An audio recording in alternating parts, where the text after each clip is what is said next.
Good morning champions. நம்ம கூட யார் இருக்காங்க? ஜாஸ்பர் இருக்காங்க. இன்னைக்கு என்ன பார்க்க போறோம் அப்படின்னா, ஸ்டியரிங் அப்படின்னு ஒரு டாபிக்ல அவங்க டெஸ்ட் வச்சாங்க. நம்ம அந்த டெஸ்ட்டுக்கு அப்புறம் டிஸ்கஷன் தான் இது. So she's a motor vehicle inspector aspirant. So நம்ம ஒன் பை ஒன் கான்செப்டாக பார்ப்போம். ஃபர்ஸ்ட் கான்செப்ட் என்ன சொல்றாங்க? A collapsible steering column is one of which collapse to improve safety to driver. So collapsible steering column இருக்கு. அதுனா என்னன்னா, அது one of the which collapse to improve safety of to driver. டிரைவரோட சேஃப்டிக்காக collapse ஆகிறோம் தான் கொலாப்சிபிள் ஸ்டியரிங் சொல்றோம். அடுத்து Hot steering due to low pressure tire. Hard ஸ்டியரிங்கான காரணம் என்ன? நமக்கு என்ன கேட்டிருக்காங்கன்னா, ஹார்ட் ஸ்டியரிங்கான காரணம் என்ன அப்படின்னு கேட்டிருக்காங்க.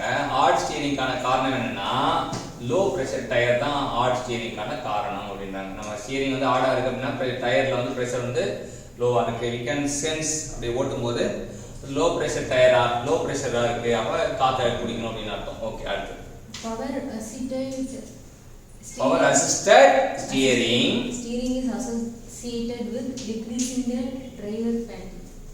பவர் அசிஸ்டட் ஸ்டியரிங் இப்போ பார்த்தீங்கன்னா, நம்ம ஸ்டியரிங் வந்து ரீசெண்ட் டேஸ்ல வந்து பவர் அசிஸ்டட் ஸ்டியரிங் வச்சு வண்டி ஓட்டு போறாங்க. வண்டி ஓட்டும் போது டிரைவர் பண்ணி கூலாக ஒரு பண்ணு இருப்பாங்க. ஸோ என்ன ஏன் அப்படின்னா, ஃபுல்லாக அதுவே கண்ட்ரோல் எடுத்துக்கனால நமக்கு ஃபெட்டிக்னா தலைவலி ஸோ இல்லாமல் இருக்கும்.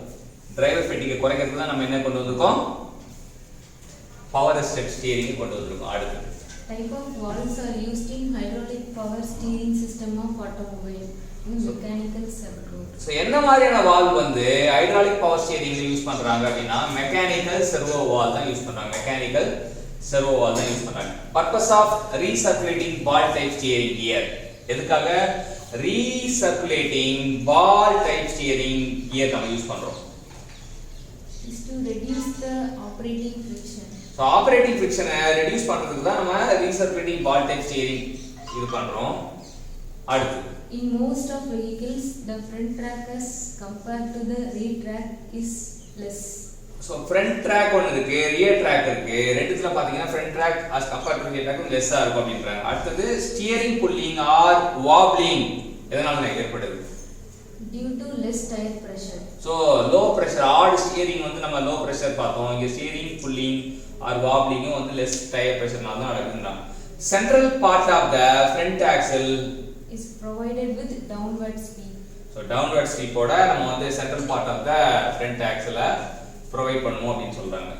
அடுத்த concept, The pitman arm in the steering gear is linked to the front wheel through drag link. So pitman arm அப்படின்ற ஒருத்தர் இருக்கான் இந்த ஸ்டியரிங் கியர்ல. அவன் வந்து எதோட லிங்க் ஆயிருக்கானா, ஃப்ரண்ட் வீலோட லிங்க் ஆயிருக்கான். எது மூலியமா அப்படின்னா டிராக் லிங்க். ஸோ நம்ம என்ன பிக்மேன் ஆர்ம் டிராக் லிங்க் யாரோட? ஃப்ரண்ட் வீலோட அப்படின்றது. In steering mechanism, a drag link connect drop arm and steering arm. Steering மெக்கானிக்ஸ்ல டிராக் லிங்க் யாரை கனெக்ட் பண்ணுவானா, டிராப் ஆர்மையும் ஸ்டியரிங் ஆர்மையும் கனெக்ட் பண்ணுவான்னு தெரிஞ்சுக்கலாம். Automobile steering gear is example of lower pair. So automobile steering gear வந்து lower பேருக்கு தான் வந்து உதாரணம். இதுல வந்து மேபி டேனிங் பேரால செய்யப்பட்டிருக்கும், இல்ல ஸ்லைடிங் பேரால செய்யப்பட்டிருக்கும். ஸோ அவங்க ரெண்டு பேருமே லோயர் பேர் அப்படின்னு தெரிஞ்சுக்கலாம்.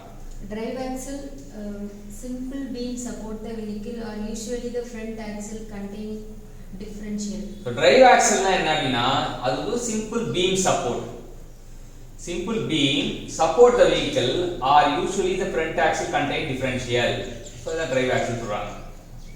If by turning the stub axle it is possible to turn the steering wheel, then steering gear is said to be reversible. எப்போ வந்து ஸ்டியரிங் கியர் ரிவர்சிபிள் பாத்தீங்கன்னா, if by turning the stub axle is possible ஆகுதுன்னா, turning the stub axle is possible, turn the steering wheel possible to steering wheel. If by turning the stub axle it is possible to turn the steering wheel, stub ஆக்சலை திருப்பது மூலமா steering வீலை திருப்ப முடியும் அப்படின்னா steering gear வந்து reversible சொல்றாங்க. அடுத்து Wheel alignment refers to the positioning of the front wheel and steering mechanism that gives the vehicle directional stability, promotes ease of steering, reduce tire wear to the minimum. Wheel alignment refers to the positioning of the front wheel and steering mechanism அப்படி சொல்றாங்க. Wheel alignmentனா positioning of the front wheel and steering mechanism. அது wheel alignment பண்ணா என்ன நன்மை எல்லாம் கிடைக்கும்னா, முதல்ல direction stability கிடைக்கும், ரெண்டாவது promote ease of the steering, மூணாவது reduce tyre wear to the minimum. இன்னைக்கு ஒரு 14 கான்செப்ட் இன்னைக்கு ஒரு 14 கான்செப்ட் நமக்கு கத்து கொடுத்த ஜாஸ்பருக்கு நம்ம வந்து மோட்டார் வெஹிக்கிள் இன்ஸ்பெக்டர் போஸ்டிங் கிடைக்கும்னு சொல்லிட்டு நம்ம மனசார ப்ரே பண்ணிப்போம்.